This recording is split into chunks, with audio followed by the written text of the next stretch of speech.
Book of Heaven, Volume 13. 25th to the 28th of December 1921. Page 71 to 76. December 25, 1921. How the humanity of Jesus was nourished by his will. The souls who live in the divine will surrounded and consoled Jesus at his birth. One who lives in the divine will is the closest to Jesus.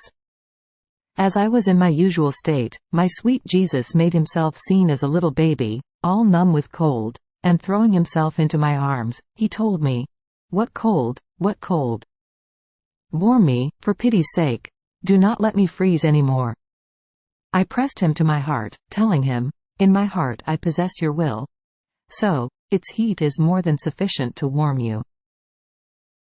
And Jesus, all content. My daughter, my will contains everything, and one who possesses it can give me everything. My will was everything for me. It conceived me, it formed me, it made me grow, and it made me be born. If my mama contributed by giving me the blood, she could do so because she contained my will, absorbed within her. Had she not possessed my will, she could not have contributed to forming my humanity. Therefore, my direct will, and my will which was absorbed within my mama, gave me life. That which is human had no power over me. It could give me nothing. Only the divine will nourished me with its breath and delivered me to the light. But do you think it was the cold of the air that made me freeze? Ah, no.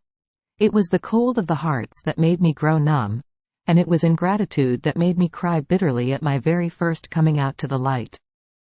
My beloved mother soothed my crying, although she too cried. Our tears mixed together, and exchanging the first kisses, we poured ourselves out in love. But our life was to be sorrow and crying, so I had her place me in the manger, to go back to crying, calling my children with my sobs and with my tears. I wanted to move them to pity with my tears and with my moans, so as to be listened to. But do you know who was the first, after my mama, whom I called with my tears to be close to me in my very manger, to pour myself out in love? It was you, the little daughter of my will. You were so little as to surpass my dear mama in littleness, so much so, that I was able to keep you near me, in my own manger, and I could pour my tears into your heart. These tears sealed my will in you, and constituted you legitimate daughter of my will. My heart rejoiced in seeing all that my will had delivered in creation coming back as whole, in my will, within you. This was important and indispensable for me. At my very first coming out to the light of this world, I was to restore the rights of creation and receive the glory as if the creature had never departed from my will. Therefore, the first kiss and the first gifts of my tender age were for you. And I, my love, how could this be, if at that time I did not exist? And Jesus, in my will everything existed, and all things were one single point for me. I could see you then, just as I see you now, and all the graces I have given you are nothing other than the confirmation of what you had been given from eternity. And I could see not only you, but in you I saw my little family, which would live in my will. How happy I felt! These soothed my crying, warmed me, and surrounding me like a crown, defended me from the perfidy of the other creatures. I remained concerned and doubtful. And Jesus, how is it? You doubt? I have told you nothing yet about the relations which exist between me and the soul who lives in my will. For now, I will tell you that my humanity lived from the continuous outpouring of the divine will. Had I taken one breath alone which was not animated by the divine will, it would have been as though degrading myself, and decaying from my nobility. Now, the soul who lives in my will is the closest to me, and in everything that my humanity did and suffered, she is the first among all to receive the fruits and the effects that my humanity contains. December 27, 1921. The soul who lives in the divine will places in force the proceeds of creation, and everything she does is an outpouring of her Jesus that comes to her. Continuing in my usual state, my sweet Jesus told me, "My daughter, every time the soul enters into my will, she comes to reflect herself in the mirror of my divinity, and in reflecting herself, she receives the divine features, and these features bind her to the divinity. And finding their own physiognomy in her, the divine persons recognize her as one from their family. They give her a place in their midst, and admit her to their secrets. And recognizing their own will in her as center of life, they admit her to that eternal point, and enrich her with all that eternity contains. Oh, how beautiful it is to see this little image of ours being inundated with all that eternity contains. Being little, she feels lost, drowned, unable to contain it within herself. But love, the carrying out of the life of our volition within her, pushes her to reflect herself in us, while our eternal waves continue in her, like a machine that never ceases its motion. Oh, how we amuse ourselves! This was the only purpose of the creation of man, through the exchange of our wills, he with us, and we with him, to form our amusement as well as to render man completely happy. As the union with our will was broken by man, our bitternesses began, and also his unhappiness. Therefore the purpose of creation failed. Now, who compensates us for this failure? Who places in force the proceeds of our creation? The soul who lives in our will. She leaves all generations behind, and as though being the first to be created by us, she places herself in order, according to the purpose for which we created man. Our will and hers are one, and as she operates with the divine will, our will acts in the human will, and here begin our divine proceeds in the human will. The purpose of creation is now in force.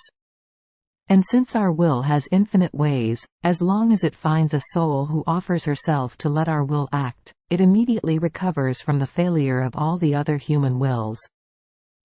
This is why we love her so much as to surpass all the love for all the other creatures together.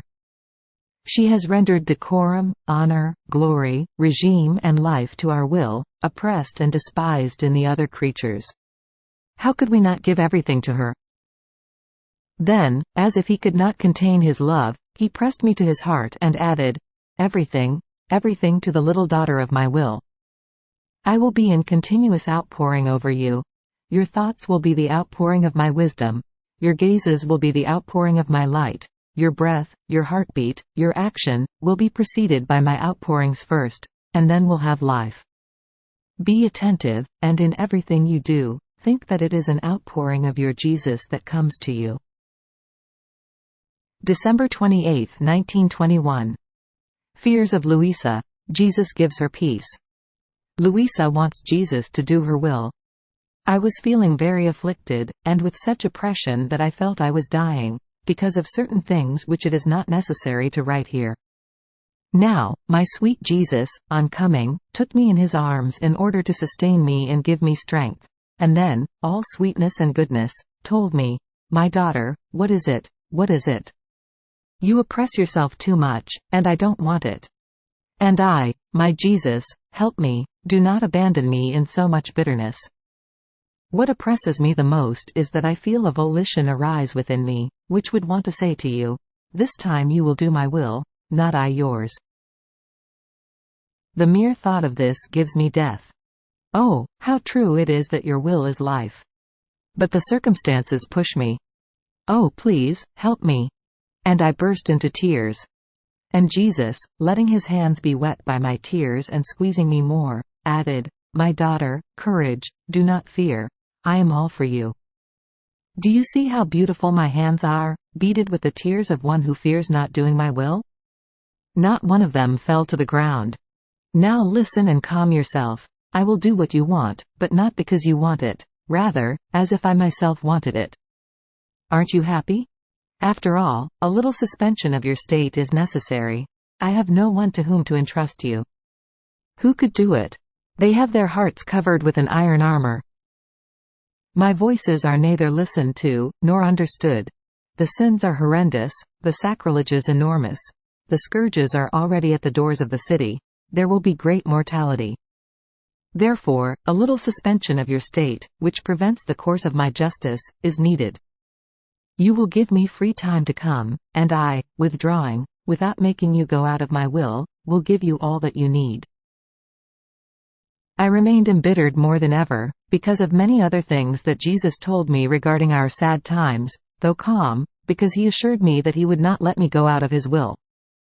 But the following day my Queen Mama came, and bringing little baby Jesus to me, she placed him in my arms and told me, "My daughter, hold him tightly, don't let him go. If you knew what he wants to do. Pray him, pray him. Prayer in his will enraptures him and chains him, at least some of the scourges would be held back." After she said this, she disappeared, and I returned to the tragic doubt that I might have induced Jesus to do my will.